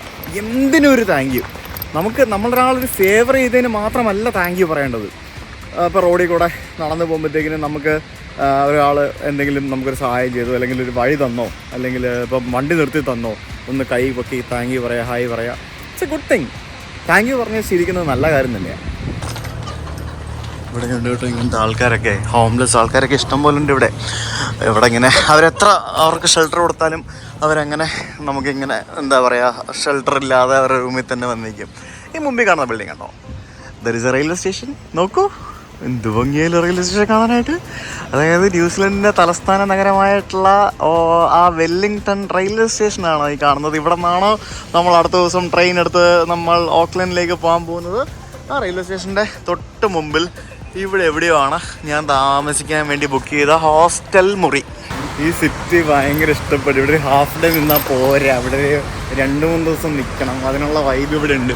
അപ്പോൾ ഇതാണ് ഞാൻ ബുക്ക് ചെയ്തിരിക്കുന്ന hotel Waterloo and back packers. നിങ്ങൾക്ക് റെയിൽവേ സ്റ്റേഷൻ്റെ തൊട്ടടുത്ത് നമുക്ക് ഇത്തരത്തിലുള്ള ഹോസ്റ്റൽ മുറികളും ഇതുപോലെയുള്ള ചെറിയ ബഡ്ജറ്റ് മുറികളും നിങ്ങൾക്ക് ഇവിടെ കിട്ടും. ഞാൻ ബഡ്ജറ്റ് മുറിയാണ് ബുക്ക് ചെയ്തിരിക്കുന്നത്. നമുക്ക് താഴെ തന്നെ സബ്വേ ഉണ്ട്, എല്ലാ സൗകര്യങ്ങളും ഉണ്ട്. Let's go to the room. പഴയ ഹോട്ടലാണ്, വലിയ സംഭവം ഒന്നും പ്രതീക്ഷിക്കരുതെന്നാണ് റിവ്യൂ ഒക്കെ കണ്ടത്. എന്തായാലും നമുക്ക് പോയി നോക്കാം. ഹോട്ടൽ വാട്ടർലൂ ഹോട്ടലിലെ 524 നമ്പർ മുറിയിൽ എനിക്ക് മുറി തന്നിരിക്കുകയാണ്. ഈ ലിഫ്റ്റൊക്കെ നോക്കി, ഒരു പഴഞ്ചൻ ലിഫ്റ്റ്. ആഹാ, എൻ്റെ അമ്മ, ഇതെന്ത് ഫുൾ പാച്ച് വർക്കും മറ്റുമൊക്കെ ആയിട്ട്. ഇങ്ങനെയൊക്കെ അല്ലേ, ഇതൊക്കെ എക്സ്പെക്ട് ചെയ്താൽ മതി എന്ന് പറഞ്ഞായിരുന്നു. എവിടെ 524 എവിടെ? ഓ, ഇതാണ് ഗൈസ് 524 നമ്പർ മുറി. ആധുനിക സൗകര്യങ്ങളെല്ലാം ഉണ്ട്. സോ ഗൈസ്, ഇതാണ് നമ്മുടെ മുറി. ഇതൊരു ചെറിയ മുറിയാണ്. ഇതിനകത്ത് കയറിയപ്പോൾ തന്നെ ഒരു വാട്ട മണം. നമ്മൾ ഈ കൊപ്ര ഉണക്കാനിട്ട്, അത് തന്നെ കൊപ്ര ഉണക്കാനിട്ട് കഴിയുമ്പോഴത്തേക്കിന് അതിൽ നിന്നൊരു മണം വരുമല്ലോ. ആ മണമാണ് എനിക്ക് ഇവിടെ കിട്ടിക്കൊണ്ടിരിക്കുന്നത്. ഒരു രക്ഷയില്ല. എനിക്ക് ആ മുറിയിൽ നിന്ന് പുറത്തേക്ക് നോക്കുമ്പോഴത്തേക്കിനും നേരെ എനിക്ക് ആ റെയിൽവേ സ്റ്റേഷൻ ബിൽഡിംഗ് എനിക്ക് ഇവിടെ നിന്ന് കാണാം. റെയിൽവേ സ്റ്റേഷൻ ബിൽഡിംഗ് വ്യൂ ആണ് എനിക്ക് ഇവിടെ നിന്ന് കിട്ടുന്ന ഈ ഒരു സംഭവം എന്ന് പറയുന്നത്. തൊട്ടപ്പുറത്തെ മുറിയിലെ ആ ചേട്ടൻ അവിടെ തുണിയും അണ്ടർവെയറും സോക്സും ഒക്കെ ഉണക്കാനായിട്ട് ഇട്ടിരിക്കുന്നത് നമുക്കിവിടെ കാണാൻ സാധിക്കും. അലക്കി ഉണക്കാൻ വേണ്ടി ഇട്ടിരിക്കുന്നതാണ്. Back packing ഹോസ്റ്റലാണല്ലോ. അതിനകത്ത് തന്നെ ഈ ഒരു റൂം എന്ന് പറയുന്നത് ഞാൻ ബുക്ക് ചെയ്തിരിക്കുന്നത് കേവലം 4500 ഇന്ത്യൻ രൂപയ്ക്കാണ് ബുക്ക് ചെയ്തിരിക്കുന്നത്. ഇവിടെ സാധാരണ ഒരു ഹോട്ടലിലെ റൂം വേണമെന്നുണ്ടെങ്കിൽ മിനിമം 10-15,000 രൂപ കൊടുക്കണം. പിന്നെ ഇത് ഹീറ്റിംഗ് സിസ്റ്റം ആണെന്നാണ് എനിക്ക് തോന്നുന്നത് തണുപ്പ് വരുമ്പോഴത്തേക്കിനും. അതല്ല ഇതിനകത്ത് വേറെ കാറ്റോ വെന്റിലേഷനോ അങ്ങനത്തെ പരിപാടിയൊന്നുമില്ല. ഇത് തുറന്നിടാൻ പറ്റും. ഭാഗ്യം കുറച്ച് കാറ്റ് കയറും ഇത് തുറന്നിട്ട് കഴിഞ്ഞാൽ. കൊതുകൊണ്ടോന്ന് എനിക്കറിയത്തില്ല. ഒരു പഴഞ്ചൻ ഹോട്ടൽ. പക്ഷേ എന്നാലും നമുക്ക് കിടന്നുറങ്ങാൻ പോരെ. അയ്യോ ഇതിനെ അടയ്ക്കാൻ പറ്റുന്നില്ലല്ലോ. ഇതെങ്ങനെ അടയ്ക്കുന്നത് ഇനി? ദൈവമേ ഞാൻ പെട്ടു ഗൈസ്. ഞാൻ പെട്ടല്ലോ. ഇതെങ്ങനെ അടയ്ക്കുക? 2 കരങ്ങൾ ഉപയോഗിച്ച് ഞാനത് അടച്ചിരിക്കുകയാണ്. പിന്നെ നമുക്ക് ഇവിടെ ഒരു ഡ്രസ്സിങ് ടേബിൾ ഉണ്ട്. Dressing table smoke free area എന്നൊക്കെ പറഞ്ഞ് എഴുതിയിട്ടുണ്ട്. പണ്ടത്തെ ജാമ്പോൻ്റെ കാലത്തെ സ്വിച്ചും സംഭവങ്ങളൊക്കെയാണ്. കണ്ടില്ലേ? അടിപൊളി. ഇതെന്താണ് ഇവിടെ? ഓ വാവ്, എനിക്ക് വയ്യ. ഇതിനകത്തൊരു അലമാരയൊക്കെ ഉണ്ട്. അലമാര ഇത് തുറന്നപ്പോൾ ഇതിനകത്ത് വീണ്ടും നാറുന്നു. ഇവിടെ ഒരു പുതപ്പൊക്കെ ഉണ്ട്. ആ പുതപ്പെടുത്താൽ വീണ്ടും നാറും. ഇതെന്താ? ഫാനാണെന്ന് തോന്നിട്ടോ. എനിക്ക് ഫാനുണ്ട് ഗൈസ്. നമുക്ക് ചൂടെടുക്കുകയാണെങ്കിൽ നമുക്ക് ഈ ഫാൻ ഓണാക്കി വെച്ച് കഴിഞ്ഞാൽ നമുക്ക് ചൂട് കുറയുമല്ലോ. അതിന് വേണ്ടിയുള്ള സംഭവമാണ്. പിന്നെ ഇതിനകത്തൊരു ചെറിയ ഒരു മൈക്രോവേവ് ഒക്കെ വെച്ചിട്ടുണ്ടല്ലോ. കൊള്ളാലോ. വേറെ എന്നാ വേണം? ഇത്രയും സൗകര്യങ്ങളൊക്കെ ഇല്ല 5000 രൂപയ്ക്ക്. ഇതിനെ പുച്ഛിക്കാൻ പാടില്ല കേട്ടോ. This great thing. പിന്നെ റൂം ഇച്ചിരി പഴക്കം ഉണ്ടെന്നുള്ളതൊക്കെ ഉള്ളൂ. വേറെ ഒരു കുഴപ്പമില്ല. 4500 രൂപയ്ക്ക് ഇത്രയും സൗകര്യങ്ങൾ തലസ്ഥാന നഗരത്ത് വേറെ അവിടെ കിട്ടും. ഇതാണ് നമ്മുടെ ബെഡ് കിട്ടില്ലേ? നോക്കൂ, എല്ലാം ഇച്ചിരി പഴക്കം ഉണ്ടെന്നേ ഉള്ളൂ. വേറെ പ്രശ്നങ്ങളൊന്നുമില്ല. പില്ലോ എന്ന് പറയുമ്പോഴത്തേക്കിനും pillow cover is not that bad. കുഴപ്പമൊന്നുമില്ല. പക്ഷെ കുഴപ്പമില്ല കേട്ടോ. കുറ്റമൊന്നും പറയാനൊന്നുമില്ല. ഇവിടെ എഴുതി വെച്ചിരിക്കുന്നുണ്ടല്ലേ ഓരോ സംഭവങ്ങളൊക്കെ. എർത്ത് സംഭവിച്ചു കഴിഞ്ഞാൽ എന്ത് ചെയ്യണം എന്നാണ് എഴുതിയിരിക്കുന്നത്. അതായത് എങ്ങനെ വീഴാണ്ടിരിക്കാം, പിന്നെ എന്തൊക്കെ ചെയ്യണം, അങ്ങനെയുള്ള സംഭവങ്ങളൊക്കെ എഴുതി വെച്ചിരിക്കുന്നു. കാരണം ഞാൻ ഓൾറെഡി പറഞ്ഞാണ് ഇവിടെ ധാരാളം ഭൂകമ്പം ഉണ്ടാവുന്ന ഒരു സ്ഥലമാണ് എന്നുള്ളത്. അപ്പോൾ ഇവിടെ എർത്ത് ക്വേക്ക് വല്ലതും ഉണ്ടായിക്കഴിഞ്ഞാൽ നേരെ റെയിൽവേ സ്റ്റേഷൻ്റെ മുമ്പിലുള്ള ഗ്രാസ് ഏരിയയിലേക്ക് പോയിക്കോണം എന്നാണ് അവർ എഴുതിയിരിക്കുന്നത്. പിന്നെ ഇതാണ് നമ്മുടെ ബാത്റൂമും അത്യാവശ്യം വൃത്തിയൊക്കെ ഉണ്ട്. ഇച്ചിരി പഴയതാണെന്നേ ഉള്ളൂ. ഒരു കുഴപ്പവുമില്ല. നൈസല്ലേ? അടിപൊളിയല്ലേ? ചിലവല്ലേ? പിന്നെ അല്ല എന്താ, നമുക്ക് ടിഷ്യൂ പേപ്പർ മാത്രമേ ഉള്ളൂ, വേറെ ഒന്നുമില്ല. ടവൽസ് ഒക്കെ ഉണ്ട്. നല്ല ടവൽസാണ് വെച്ചിരിക്കുന്നത്. ഇവൻ ഇവിടെയും വെച്ചിട്ടുണ്ട് ടവൽസ്. കണ്ടില്ല? ടവൽസ് അടിപൊളിയാണെങ്കിൽ പിന്നെ വേറെ ഒന്നും നോക്കാനില്ല. ടവൽസും ബെഡും അടിപൊളിയാണെങ്കിൽ എവറിത്തിങ് ഈസ് ഫൈൻ. നമുക്കൊരു രാത്രി കിടന്നുറങ്ങിയാൽ പോരെ, വേറെ ഒന്നും ചെയ്യേണ്ട ആവശ്യമില്ലല്ലോ. യെസ്. അപ്പോൾ ഞാൻ വിളിച്ച് ഫ്രഷ് ആയിട്ട് ഇനി ഇപ്പോൾ സൈറ്റ് സീയിങ്ങിനായിട്ട് ഇറങ്ങണം. ഹാഫ് ഡേ എന്ന് പറയുമ്പോഴത്തേക്കിനും ഇപ്പോൾ സമയം എത്രയെന്ന് ചോദിച്ചു കഴിഞ്ഞാൽ 2:30 മണിയായി. ഞാൻ ഇവിടുന്ന് 3 മണിക്ക് ഇറങ്ങിയാൽ 4, 5, 6, 7, 8, 5 മണിക്കൂർ എനിക്ക് കിട്ടും. ബിക്കോസ് 8:30 ഇവിടെ സൺസെറ്റ് എന്ന് പറയുന്നത്. So I have getting lot of time. So that's not a big deal. അപ്പോൾ നമുക്ക് നമ്മുടെ ന്യൂസിലൻഡിൻ്റെ തലസ്ഥാനമായിട്ടുള്ള വെല്ലിംഗ്ടണിൻ്റെ കാഴ്ചകളുമായിട്ട് നമുക്ക് നാളെ കാണാം. ഇവിടെ വെല്ലിംഗ്ടൺ റെയിൽവേ സ്റ്റേഷന് മുമ്പിൽ തന്നെ ഒരു മഹാത്മാഗാന്ധി ഉണ്ട്. അവിടെ നിന്ന് നമുക്ക് തുടങ്ങാം നാളത്തെ വീഡിയോ. ഞാൻ ഇന്ന് കാഴ്ചകളെല്ലാം കൂടെ ചേർത്ത് ഈ വീഡിയോ എൻഡ് ചെയ്യാമെന്ന് വിചാരിച്ചാണ്. പക്ഷേ ഇത് എൻഡ് ചെയ്ത് കഴിഞ്ഞാൽ 50-60 മിനിറ്റ് ഒക്കെ ആയിപ്പോൾ. അതുകൊണ്ടാണ് ഞാൻ അത് ചേർക്കാത്തത്, വീഡിയോ സ്പ്ലിറ്റ് ആക്കുന്നത്. സീ ടുമോറോ വിത്ത്